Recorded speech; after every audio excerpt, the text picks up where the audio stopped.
ठेव ना बाबा, हे आर्यन तुझं. मग आता एवढी जागा रिक्त काय ठेवली?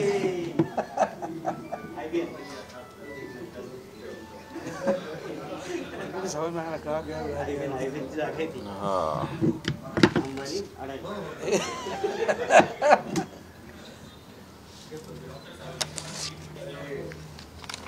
करायचं. डॉक्टर साहेब या इकडे. इकडे डॉक्टर.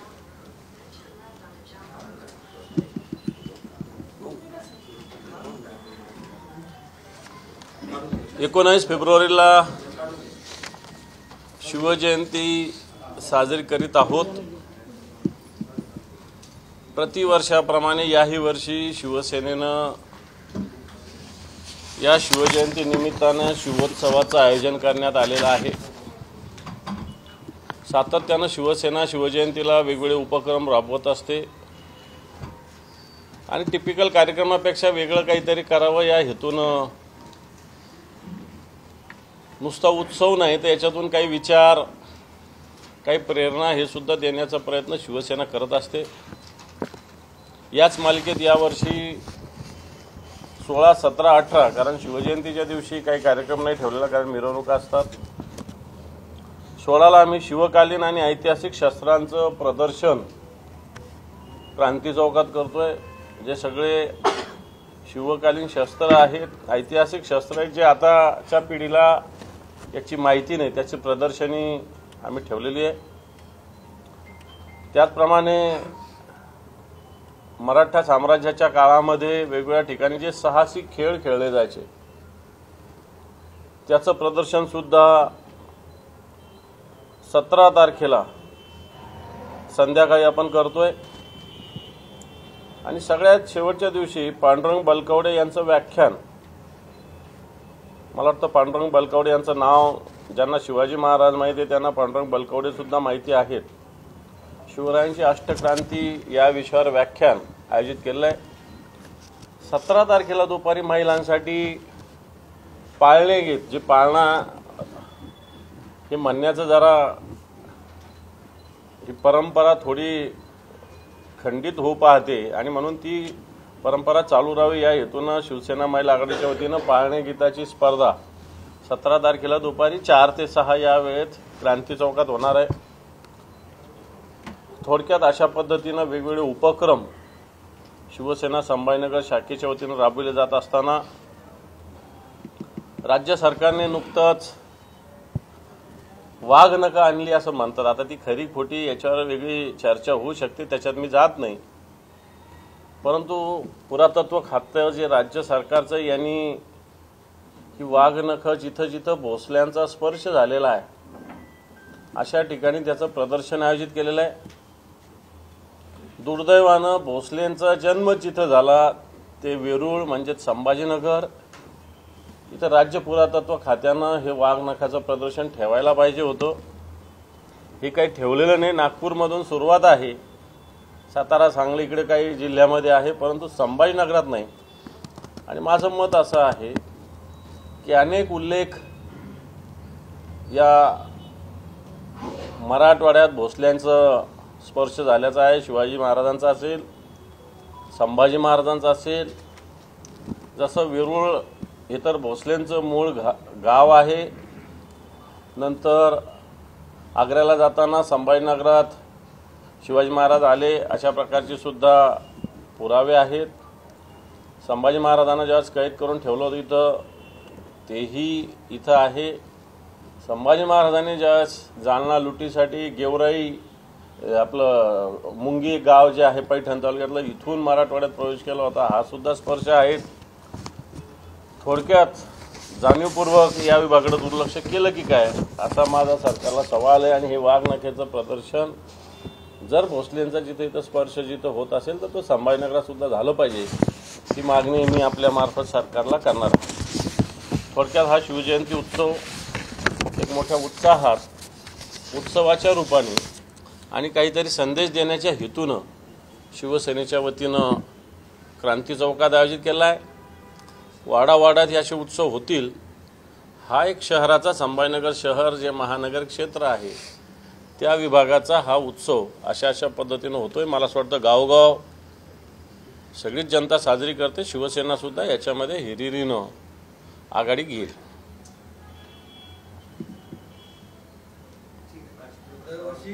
शिवजयंती उत्सव समितीने विविध कार्यक्रम आयोजित केले, त्या समितीत सहभागी नव्हता स्वतंत्र शिवसेना का? असं काय, त्या शिवजयंती समितीचं अध्यक्ष सुद्धा आमचेच आहे, बाळासाहेब थोरात। आणि अध्यक्ष कोण असेल नसेल हा वेगळा विषय, शिवजयंती उत्सव समिती वेगळी आहे। वेगळी म्हणजे एक शहराची सातत्यानं परंपरा जपणारी ती समिती आहे, पृथ्वीराज पवारांच्या नेतृत्वाखाली आपण करतो। शिवसेना एक राजकीय पक्ष आहे, स्वतंत्रपणे शिवसेना अशा पद्धतीने उपक्रम राबवते, काय आज राबवत नाही। मागच्या वर्षी मला आठवतं आपण पण असाल, पोवाड्याची स्पर्धा झाली होती, वेशभूषा स्पर्धा झाली होती, त्याच्या आधी आपल्या पुतळ्याचं उद्घाटन झालं, त्यावेळेसही मोठ्या प्रमाणावर उत्सव साजरा केला होता। या शिवसेना ही करत आलेली आहे। शिवसेना शिवजयंती असेल, संभाजी महाराज जयंती असेल, हे उत्सव स्वतंत्रपणे, गणपतीसुद्धा शिवसेना स्वतंत्रपणे साजरा करतच असते। त्यामुळं मला असं वाटतं तो एकंदर सगळ्यांचा सोबतचा कार्यक्रम आहे, हा एकट्या शिवसेना पक्षाचा कार्यक्रम।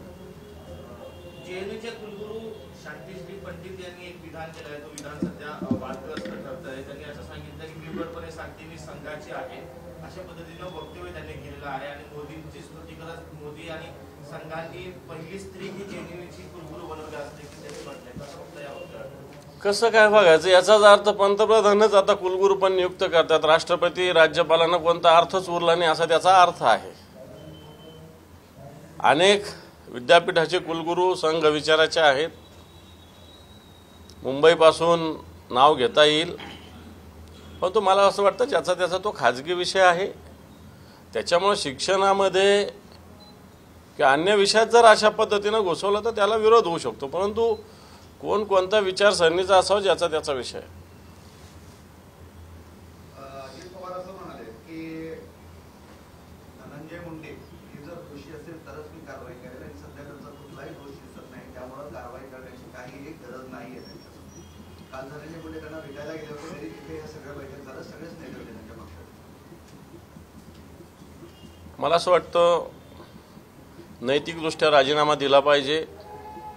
संजय राठोडावर ज्यावेळेस आरोप झाले होते त्यावेळेस शिवसेनेत ते होते, उद्धवजी ठाकरे साहेबांनी त्यांचा राजीनामा घेतला होता, यथावकाश त्या आरोपातून ते मुक्त झाले, परंतु नैतिकदृष्ट्या त्यावेळेस त्यांनी राजीनामा देण्याची गरज होती, तो शिवसेनेनं उद्धवजी ठाकरे साहेबांनी घेतला होता, हे सगळ्यांनी लक्षात ठेवावं। आणि या प्रकरणात तर उघड अजून तर कोणते CIDचे तपास वगैरे कोणतेही बाहेर येत नाहीये, अजून एक आरोपी फरार आहे। वाल्मिक कराड आणि धनंजय मुंडे हे एकमेकांचे सावलीसारखं काम करतात, सावलीच आहे। प्रचंड मालमत्ता सगळ्या उघड आपणच मोठ्या प्रमाणावर केलेली आहे। या सगळ्या याच्यामध्ये वाल्मिक कराड एक सामान्य माणूस असा कसा करू शकतो? एका मंत्र्याचा याच्यात सहभाग असल्याशिवाय एवढं कोणी करू शकत नाही, आणि म्हणून धनंजय मुंडे याच्यात नैतिकदृष्ट्या दोषी आहे। अजितदादा जरी बोलत असले तरी येणाऱ्या काळात अधिवेशन आहे, विरोधी पक्ष म्हणून या विषयावर आम्ही आवाज उठवू, एवढंच सांगतो।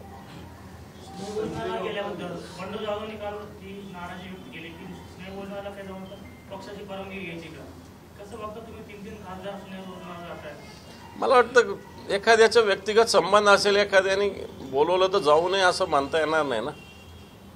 त्याच्यामुळं जेवायला कुठं जायचं असेल तर त्याची परवानगी घ्यायची गरज नाही ना। एखाद्याच प्रतापराव जाधवांनाच फोडण्यासाठी ते गेले असतील तर, प्रतापराव जाधवांनाच फोडण्यासाठी ते गेले असतील तर तुम्ही कसं अंदाज वर्तवू शकता की यांनाच हे गेले म्हणून? त्यामुळे मला असं वाटतं वर्षानुवर्ष काम केलेले लोक आहे सोबतचे, व्यक्तिगत आता आम्ही एखाद्या वेळेस व्यक्तिगत भेटलो तर काय आम्ही काय गळा पकडायचा का एकमेकांचा? वेळ आल्यावर होईल ना या सगळ्या गोष्टी। बरेच आदित्य ठाकरेच म्हणाले की दादांना विचारून जायला काय हरकत आहे, तुमची भूमिका मॅच्युअर्ड आहे, पण ते स्पष्टपणे म्हणतात। आता त्यांनी सांगितलं असेल, ज्याला सांगायचं त्यांना, तिथं लोकसभेच्या गटनेत्यांना वगैरे सांगितलं असेल।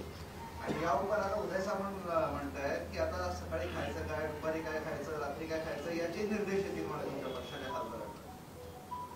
मला वाटतं याच्यावर पूर्ण चर्चा झालेली आहे. पूर्ण खुलासा संबंधित खासदारांनी केलेला आहे आणि पक्षाच्या वतीनं सुद्धा झालेला आहे. एकनाथ शिंदेंनी संजय राऊतांवर टीका केली. बाळासाहेब ठाकरे आम्हाला सवंगडी समजायचे, आताचे घरगडी समजतात. आमदार आणि खासदार अविश्वास दाखवतात हे चुकीचं. माझ्यावरही अविश्वास दाखवला, मी उठाव केला. उठाव नाही केला, बंड नाही केलं, गद्दारीच केलेली आहे. ईडीच्या भीतीनं, सीबीआयच्या भीतीनं आणि सत्तेच्या मोहापायी ही गद्दारी केलेली आहे. हा काही उठाव नाही आहे, काही मंगल पांडे नाही आहेत. ही गद्दारीच आहे. ईडीच्या भीतीनं गद्दारी केलेली आहे, सत्तेच्या मोहापायी गद्दारी केली आहे, जगाला माहिती आहे. त्याच्यामध्ये मुद्दा असा आहे की घरगडी की सवंगडी. मला असं वाटतं ज्यावेळेस सगळ्या खात्याचं मंत्री, सगळी सत्ता उपभोगायला मिळत होती त्यावेळेस काय वाटलं नाही का? शेवटी पक्ष नियंत्रण सगळ्यावर ठेवत असतो, ठेवलंच पाहिजे. घरगडी आणि सवंगडी म्हणत असताना मला असं वाटतं आता एकनाथ शिंदे कसं वागतायत त्यांच्या मंत्र्यांशी बघावं, त्यांचा मुलगा कसा वागतो लोकांशी ते बघावं. घरगाड्याच्या वरची परिस्थिती आहे. एकनाथ शिंदेच्या पक्षातल्या मंत्र्यांची, आमदारांची घरगाड्याच्या पुढची परिस्थिती आहे. एकनाथ शिंदे तर काही बोलतच नाही, त्यांचाच मुलगा बोलतो. जितेंद्र आव्हाडांनी संजय राऊतांवर टीका केली. शरद पवार कोणाला भेटू नये किंवा भेटायला सांगणं योग्य नाही. तुमचे नेते फडणवीसांना भेटतात. तुम करे सो रास दिला, हम करे तो कॅरेक्टर दिला. हे पहा, संजय राऊत साहेब आत्ताच सकाळी बोललेले आहे. शरद पवार साहेब एक आदरणीय व्यक्तिमत्व आहे असं त्यांनी म्हटलेलं आहे. वडिला समान आहे असंही त्यांनी म्हटलेलं आहे. मला वाटतं तो विषय आता संपलेला आहे. आशिष शेलार म्हणतात महाविकास आघाडी मृत घोषित करणं बाकी आहे. आशिष शेलारांनी संन्यास घेण्याची घोषणा केली होती लोकसभेच्या वेळेस. किती जागा येतील त्याचं काय झालं सांगावं. तेव्हा आशिष शेलार जे बोलतात त्याच्या विरोधात असतं असं पण समजायला हरकत नाही. जर मृत समजलं असतं तर वेगवेगळ्या पद्धतीनं आज ही ईडी, सीबीआय कार्यकर्ते आमचे फोडायची गरज पडली नसती. आमच्यात ताकद आहे, आमच्यात सक्षमता आहे. तुम्ही मला असं वाटतं कटकारस्थान करून सत्तेच्या ताकदीच्या बळावर इलेक्शन कमिशनला आपलं बटीक बनवून निवडणुका जिंकलेल्या आहे. मला वाटतं ही मस्ती कधीतरी एक दिवस उतरेल, एवढंच मला आशिष शेलारांना सांगायचं आहे. कधी काळी कोकण हा शिवसेनेचा बालेकिल्ला होता. मात्र त्या कोकणामध्ये आता भास्करराव जाधव नावाचे एकमेव आमदार आपल्यासोबत शिल्लक आहेत. सगळ्यांनी शिवसेना सोडली आहे, म्हणजे उद्धव ठाकरेंची सेना. हे पहा, आमदार असणं आणि संघटन असणं याच्यात फरक आहे. संघटन म्हणून या महाराष्ट्राच्या गावागावात कानाकोपऱ्यात आम्ही आहोत. आमदार गेले म्हणजे संघटना संपत नसती. सत्तेच्या प्रलोभनापायी जर काही लोक जात असतील, एखादा तुकडा टाकला तर कोणी जात असतील, तर मला असं वाटतं ही गद्दारी केली म्हणजे संघटना संपली असं याचा अर्थ होत नाही. कोकणात संघटना तुमच्याकडे असं तुम्हाला म्हणायचं का? काय आहे? संघटना आहेच, संघटना आहे.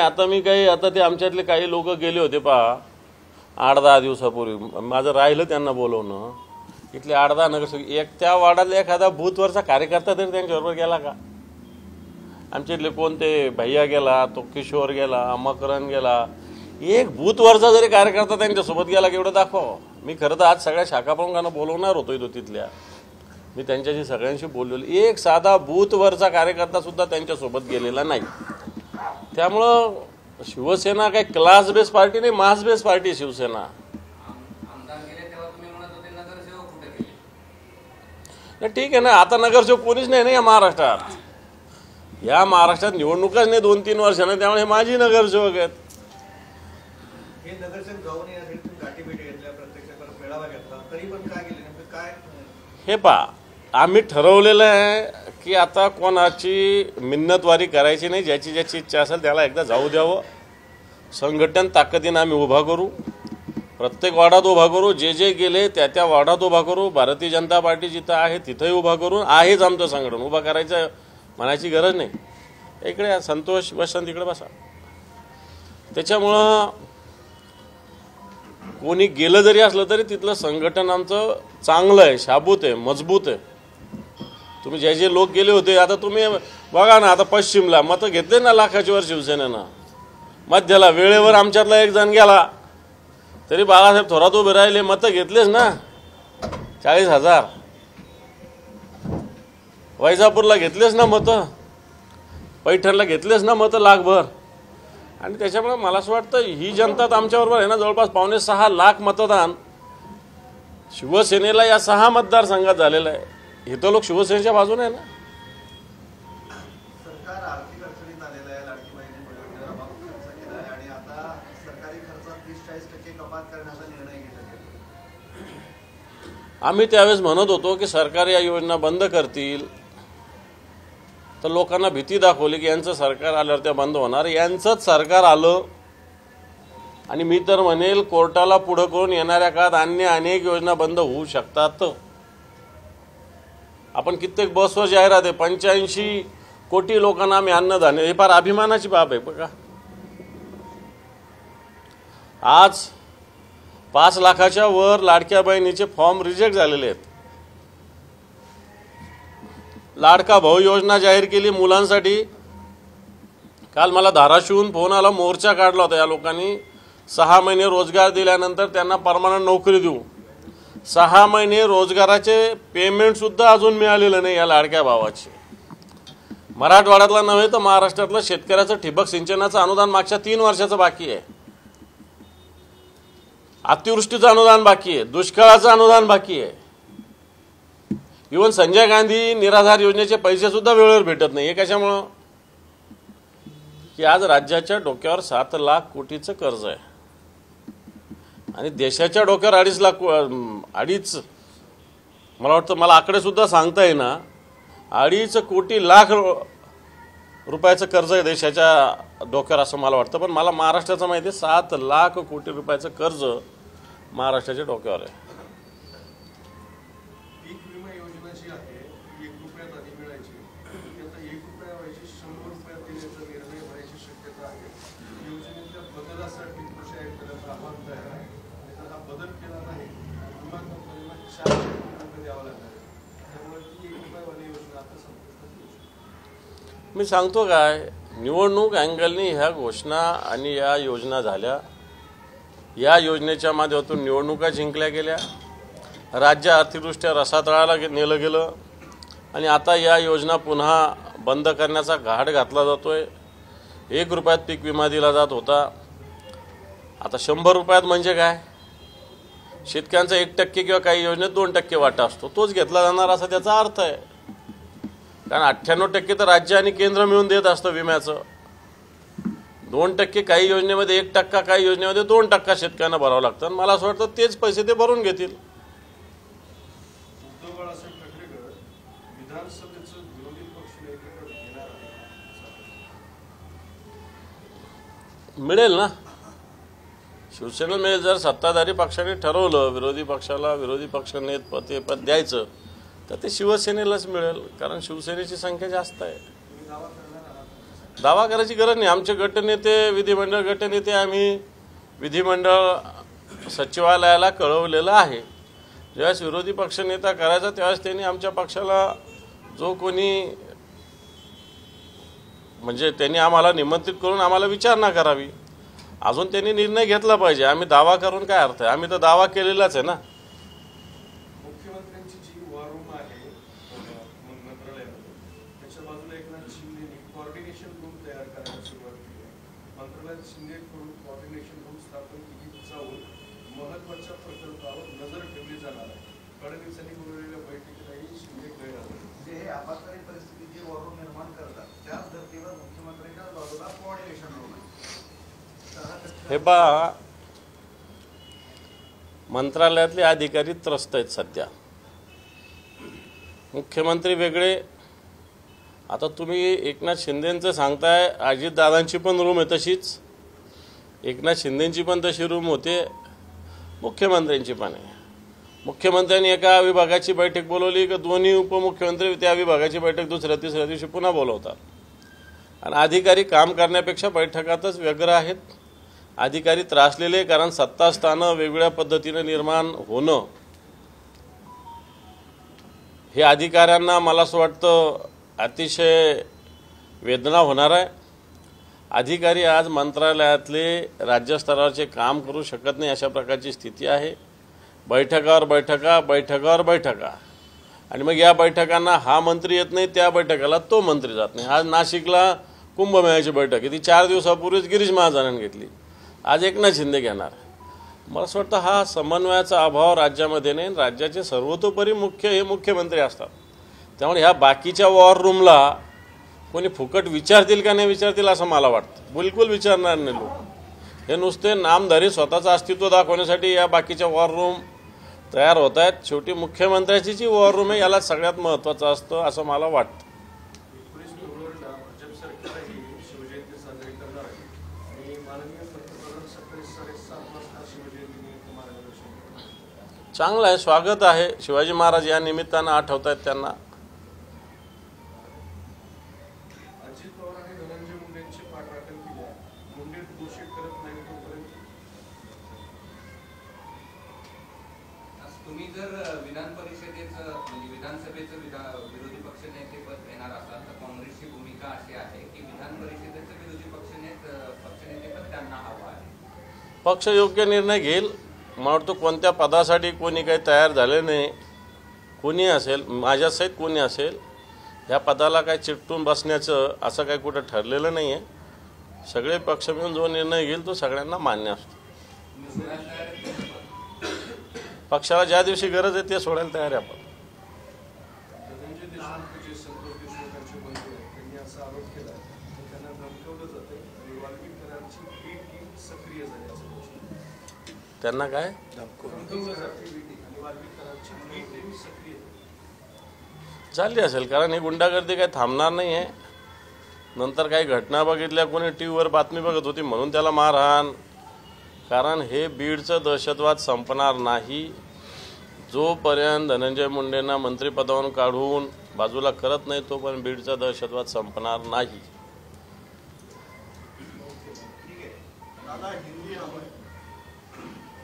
हिंदी क्या चाहिए? महाराष्ट्र के सरकार की तरफ से अलग अलग स्कीम्स के लिए दिए जाने वाले पैसों में काफी कटौती हुई है. क्या बताएंगे आप? कुछ स्कीम्स पे भी इस पे इफेक्ट हुआ है? महाराष्ट्र की सरकार फिलहाल में जिस प्रकार राज्य की आर्थिक स्थिति है, 8 लाख करोड़ रुपया का कर्जा महाराष्ट्र पे है. इलेक्शन के पहले महाराष्ट्र सरकार ने अलग अलग स्कीम डिक्लेयर की जिसमें लाड़की बहन थी, लाड़के भाई था. हम उस वक्त भी कह रहे थे कि ये इकोनॉमिकली देखें तो राज्य के लिए अस्ताव्यस्त कर देगी ये योजना, और वो सही हो रहा है. आज ये योजना किस प्रकार रद्द की जाए या इसके योजना से कम मेंबर्स हो जाए ये सब सरकार देख रही है. लाड़का भाऊ जो योजना शुरू होती उसमें भी उन बच्चों को पेमेंट नहीं दिया गया है. किसानों के अलग स्कीम में जो कोई फंड आना चाहिए वो अभी तक पहुंचा नहीं है. 1 रुपये में पीक बीमा जो था फसल का, पंतप्रधान पीक बीमा, वो योजना बंद होने जा रही है. और इस प्रकार आर्थिक स्थिति राज्य की ठीक नहीं रहने से ये सब बातें होने जा रही है और इसके लिए सरकार जिम्मेदार है. धनंजय मुंडे का रेजिग्नेशन अभी तक स्टेट गवर्नमेंट ने लिया नहीं है.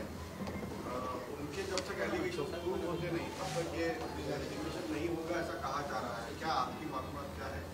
ये देखो, नैतिक दृष्टया धनंजय मुंडे दोषी है.